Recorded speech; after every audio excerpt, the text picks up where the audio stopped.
Ada imam, seorang syekh di Mekah namanya Sayyid Muhammad Alawi Al-Maliki. Itu muridnya orang awak namanya Syekh Yasin Al-Fadani, orang Yaman.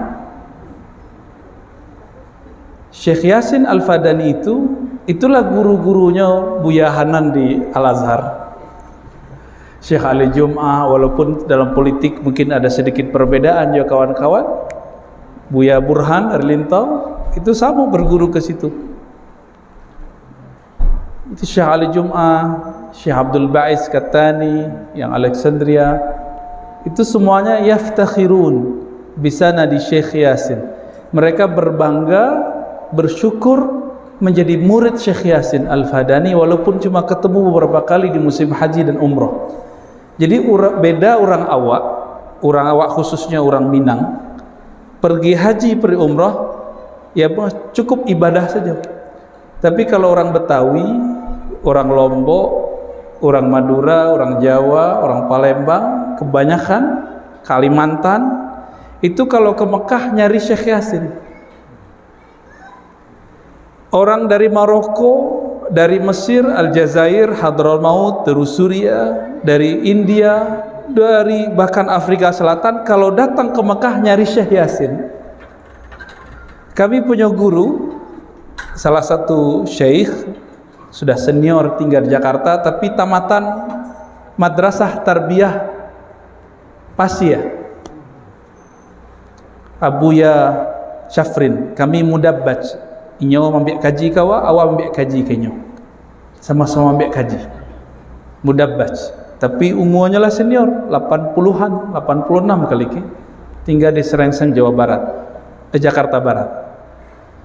Beliau berhikayat, ambo bertanya, Buya, waktu dulu jadi petugas haji tahun 80-an, Buya masih muda, bersobok nak jauh Syekh Yasin Al-Fadani? Bersobok. Lai minta ijazah Buya. Lupa beliau. Ijazah itu, ini ada perbedaan ijazah orang tarikat dengan ijazah ilmu hadis. Kalau ilmu hadis itu meminta ijazah. Kalau tarikat ditampanya wak kalau minta ijazah. Ya, khusus negeri awak.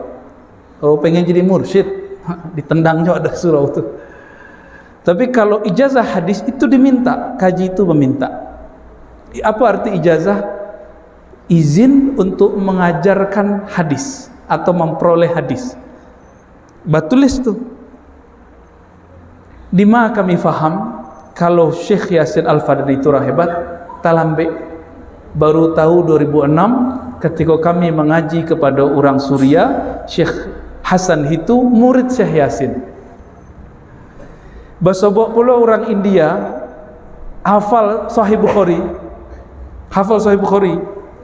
8 juzuk.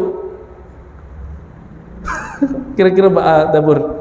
8 juzuk hafal sebab beliau ngajar dari umur 20 cuma Quran Sahih Bukhari, Quran Sahih Bukhari. Jadi sudah hafal Sahih Bukhari itu. Orang India.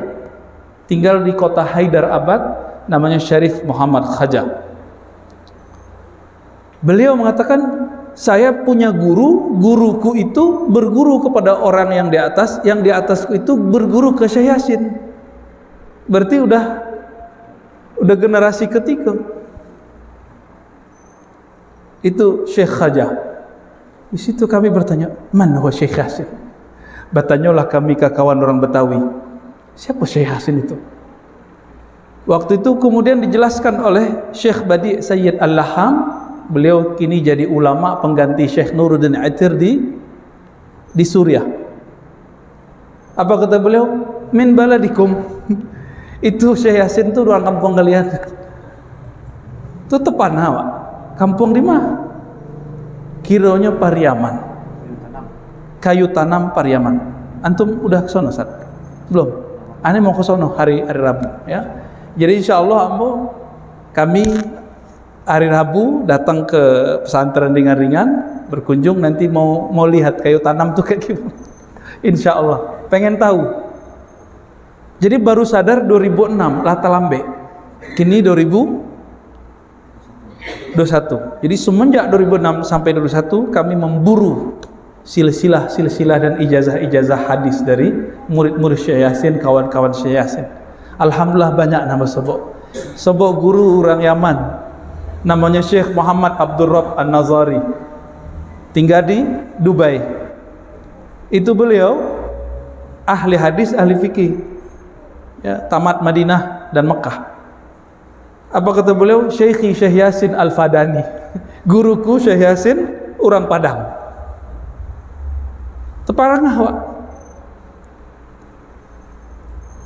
Dan beliau mursyid satu tarekat namanya Tarekat Syadzaliyah Al-Alawiyah. Kalau kita di Siko baca kitab solawat, cuma kitab solawat dia awaklah horor, menakutkan, dibaca ketika orang meninggal. Padahal kitab solawat tu wiridan kiai-kiai di Jawa. Masih ingat tahun-tahun sebelum itu ada kiai namanya Maimun Zubair. Itu amalan beliau, Kiai Maimun Zubair, murid Syekh Yasin Al-Fadani. Beliau mengatakan Syekhi Syekh Yasin Al-Fadani. Dan yang paling lucu, waktu ke Dumai petang, Basobojo seorang kiai dari Jawa tinggal di Dumai, merantau, tamatan Azhar, umur 50-an. Badannya bentuk apa? Bentuk atuk badannya. Namanya Kiai Afifi Rahmat, LC. Apa kata beliau? Syekhi Maimun Zubair qala an syekhi Muhammad Yasin Al-Fadani. Jadi beliau menghikayatkan kalam-kalam dari Syekh Yasin lewat Maimun Zubair, mengatakan itu guru dari guruku.